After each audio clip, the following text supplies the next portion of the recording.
Okay, so I guess I've been putting off making this video for quite a long time now. So 2017's Sonic Forces left a very foul taste in our mouths, and by that point, a lot of Sonic fans had lost faith in the series for various reasons. And when a brand new Sonic game was finally announced, not everyone was particularly excited. And it didn't really help at all they did was show a few seconds of animation, no in-engine footage, not so much as a name. With nothing more than some screenshots and a few seconds of environment in the span of a year before we actually got a gameplay trailer, from those media files the name Sonic Rangers was found, which is what people started calling the game, even though nobody ever called Forces Sonic Wars, a placeholder name in a similar vein, with the name Sonic Frontiers being formally announced at the Game Awards 2021, during which we did get multiple leaked descriptions of what the game would be like from supposed playtesters, with the general impression being a very Breath of the Wild influenced game, with an open world to be explored being broken up with the occasional boost-style short stages that were called cyberspace. Eventually, when we finally got gameplay in mid-2022 exclusive from IGN, well, it's as far away as Forces as you can get. The level design was no longer a straight line with the occasional stuff thrown in to distract you from how linear it is, and certainly nowhere near as much automation. It looks fantastic, just this big open world, a tower to climb, and much more world to explore. They had committed to something different without using older elements as a crutch. Sonic is back, baby! Oh, come on! Okay, so clearly what I saw isn't what everyone else saw. There was so much disappointment everywhere. Even Sam's procrastination station smile turned into a frown. And this man, mind you, smiles a lot, so keep that in mind. There were a lot of criticisms over really minor things, such as Sonic still retains his Forces model and animations, and that there was some pop-in of background objects, or that there were grind rails just floating around in the sky. And real talk, grind rails in the sky is what you people are upset about? This is what you choose to make memes about? Do you even Windmill Isle Act 3? Have you so much as played Skyrail or Rail Canyon? Like, seriously, where are we going, Sonic fans? And apparently there is just as much automation as Forces. Excuse me? Oh, I'm sorry, I guess springs and rails in general count as automation, and not so much every single moment of Forces where part of the level was scripted to play itself. I mean, it's not like springs and rails haven't sent you off to different directions or lead you to specific areas before. It's not like Sonic 4 where they do everything for you. But by this logic, you can say Sonic Generations was automated, Sonic Lost World was automated, Sonic Adventure and Sonic Adventure 2 was automated. Sonic 2 was automated. Do I need to elaborate? But that aside, there were some genuine points of issues, such as unfinished animation placement, and physics looking rocky in spots, but hey, it's just cause it's an earlier build. As a matter of fact, much earlier than what was up to date at the time IGN was showing it, for that matter. Why am I accepting something like this? Because honestly, the bar after the last few years has been that low. I'm still convinced when Sonic Forces was announced as Project 2017, and they showed the CGI teaser, they probably didn't even have a functioning prototype. One of my favorite game announcements of all time, my absolute favorite gaming announcements of all time, was E3 2004, of course watching it years later because I was like 4. The announcement of Legend of Zelda Twilight Princess. They say, before we go, just one more thing, and then they show this big world followed by dramatic music, and then the build-up of the reveal to Link where the crowd goes wild.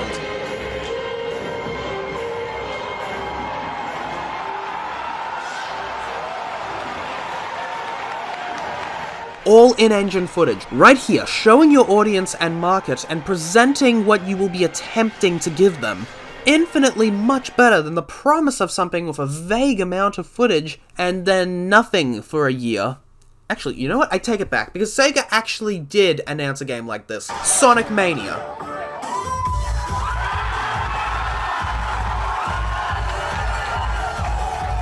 I just can't with you sometimes, Sega. As time went on, more and more of this game would show, and we did get a brief trailer via Nintendo, where we finally got a confirmed glimpse of the alleged boost-style cyberspace levels. And right after I thought, there is no way they'd still do the one thing that I and many other people have asked them not to do. There was no way they would. The first thing I see is Green Hill.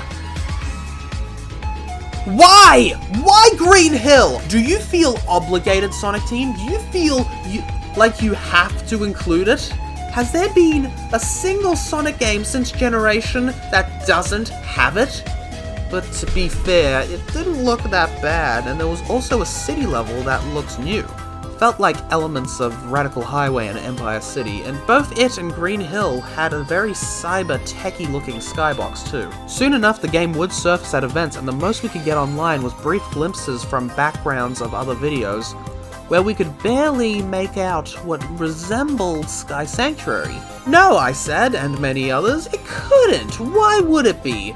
Only to be proven wrong immediately when better footage surfaced, proving it was exactly Sky Sanctuary. So many people got a bad first impression that almost majority seemed to have already been convinced this game was going to be a bad one. And here I was, desperately hoping otherwise.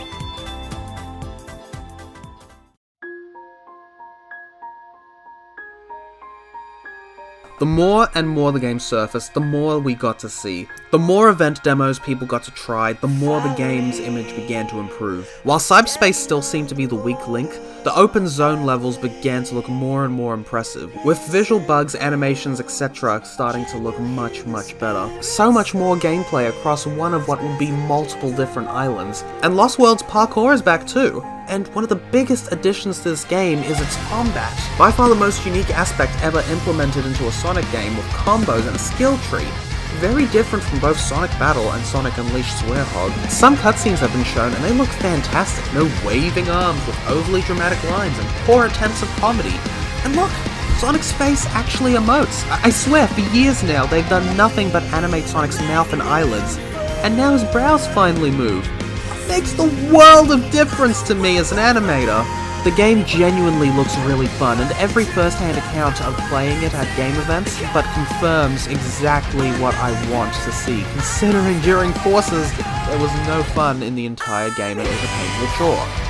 We've also been introduced to two main themes, kind of like how Sonic Unleashed had both Endless Possibility and World Adventure. I'm Here is just plain awesome and emotional, but damn, Vandalize by 1OK Rock has no reason to go as hard as it does! Also, the Sonic version of the song censors F-bombs in the original, so that's something. As stated earlier, the weaker link seems to be the cyberspace levels, and we are yet to know the story reason behind their existence or what they really are, but functionally, they are side levels outside the main islands in the style of the Boost Games gameplay, and yeah, here you can practically taste the blood of Forces, and as stated earlier, they overused the Green Hill theme alongside Chemical Plant and Sky Sanctuary, plus the city level are apparently the only themes. I don't understand what Sonic Team think these level themes mean. I mean, in Generations, it was special seeing these levels return after so many years, and redesigned and remastered for a modern-day 3D HD game,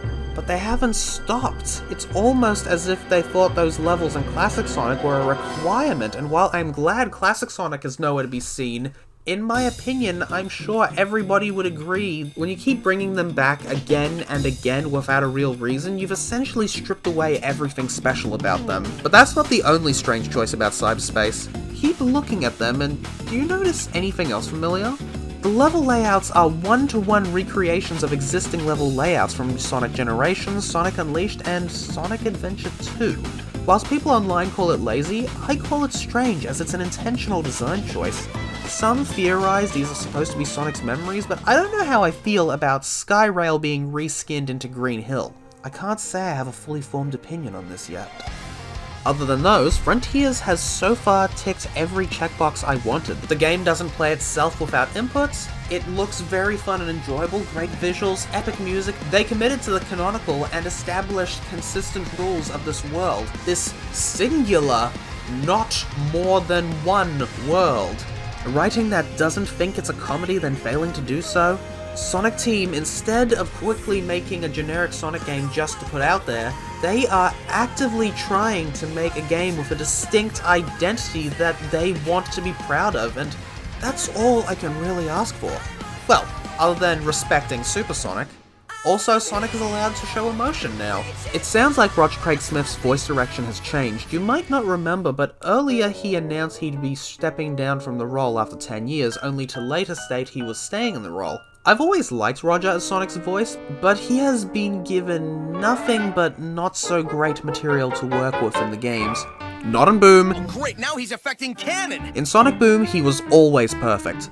But after years of LOL's Baldy McNose hair, a character-driven story written by Ian Flynn may have turned his head, who knows? Now, I know stating my opinions about Sonic on the internet is basically you've already boycotted me. The reception to this game has been pretty evenly split, and not for great reasons. Sonic has been known to have a turbulent reputation, so many people aren't exactly confident in the new Sonic title.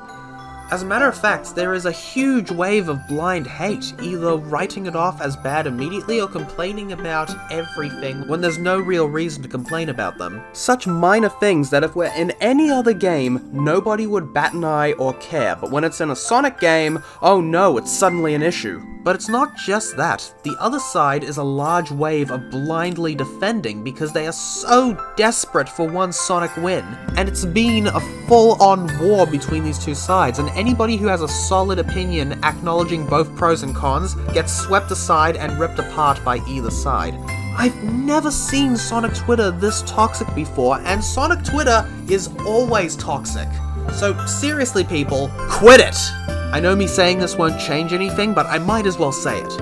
And after years and years of 3D Sonic not having rolling or similar momentum to the classic games, you choose now to claim Frontiers will be bad solely on those? And for crying out loud, we have a drop dash now. And no, it won't have proper rolling physics because this is built on Force's terrible engine. By the way, this game, much like your Breath of the Wilds, Mario Odysseys, and Spider-Man's, Sonic will have customizable cosmetics, including crossover DLC for Monster Hunter.